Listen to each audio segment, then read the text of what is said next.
প্রস্তুত গোটা পৃথিবী, এবার বাঘের গর্জনে কাঁপবে পুরো বিশ্ব। লাল সবুজের বিজয়ের পতাকা উড়বে আকাশ জুড়ে। ইতিহাস গড়ে ফিফা বিশ্বকাপে জায়গা করে নেবে হামজা চৌধুরী, সমিত সোমরা। কোনো রূপকথার গল্প নয়, এটাই এখন বাস্তব হবার পালা। যেই ইঙ্গিত দিয়ে রাখলেন স্বয়ং ফিফা সভাপতি জিয়ান্নি ইনফ্যান্তিনো, বললেন এগিয়ে যাও বাংলাদেশ, বিশ্বকাপ অপেক্ষা করছে তোমাদেরই জন্য। ফিফা সভাপতির বাংলাদেশকে নিয়ে সেই বক্তব্যের বিস্তারিত থাকছে রিপোর্ট। প্রস্তুত গোটা পৃথিবী, এবার বাঘের গর্জনে কাঁপবে বিশ্ব। লাল সবুজের বিজয়ের পতাকা উড়বে আকাশ জুড়ে, গানে ভরে অন্তরে। সেই মুহূর্তের জন্য অপেক্ষা চাতক পাখির মতো যুগ থেকে যুগান্তর চেয়ে থাকা। অবশেষে সেই মাহেন্দ্রক্ষণ আসছে, অপেক্ষার প্রহর বুঝি ফুরিয়েই যেতে চলেছে। ইতিহাস গড়ে ফিফা বিশ্বকাপে জায়গা করে নেবে হামজা চৌধুরী, সমিত সোমরা। নয় রূপকথা, এবার বাস্তবতার পালা, যেখানে স্বপ্ন বোনা হবে সাহসের রেশে।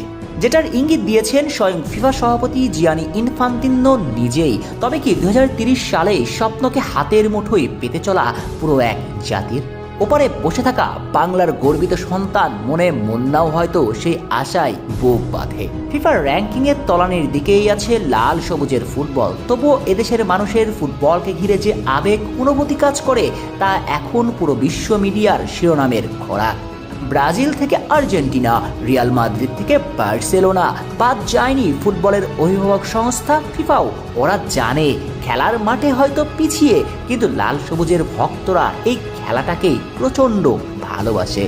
এই উন্মাদনা দেখে হরহামেশাই ফুটবলের সর্বোচ্চ সংস্থা বাংলাদেশকে নিয়ে ফেসবুকে পোস্ট করতে দেখা যায়। বঙ্গপাড়ের ফুটবল তাদের আলোচনার খোরাক হয়। এবার সেই কাতারে সামিল হলো স্বয়ং ফিফা সভাপতি নিজেই। তবে অতীতের সব কিছুকে ছাড়িয়ে গিয়েছেন তিনি, বাংলাদেশকে দেখছেন বিশ্বকাপে। সম্প্রতি এক ভিডিও বার্তাতে দেখা যায় ফিফা প্রেসিডেন্ট এক প্রবাসী টাইগার ভক্তের ক্যামেরার ফ্রেমে বন্দী হয়ে বাংলাদেশ ফুটবলকে নিয়ে তার আশার কথা জানান, যেখানে তাকে বলতে দেখা যায় এগিয়ে যাও বাংলাদেশ, বিশ্বকাপে তোমাদের অপেক্ষায়। এবার মূল ঘটনায় আসা যাক। কাতারের খলিফা আন্তর্জাতিক স্টেডিয়ামে গত বুধবার অনূর্ধ্ব-17 ফুটবল বিশ্বকাপের ফাইনালে অস্ট্রিয়াকে 1-0 গোলে হারিয়ে শিরোপা জিতে নেয় পর্তুগাল। পর্তুগিজদের প্রথমবারের মতো অনূর্ধ্ব-17 বিশ্বকাপ জয়ের মধ্য দিয়ে পর্দা নামে ফিফার বয়সভিত্তিক টুর্নামেন্টের।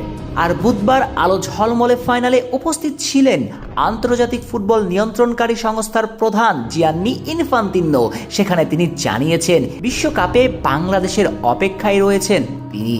এমনকি লাল সবুজের উদ্দেশ্যে বলেছেন এগিয়ে যাও বাংলাদেশ।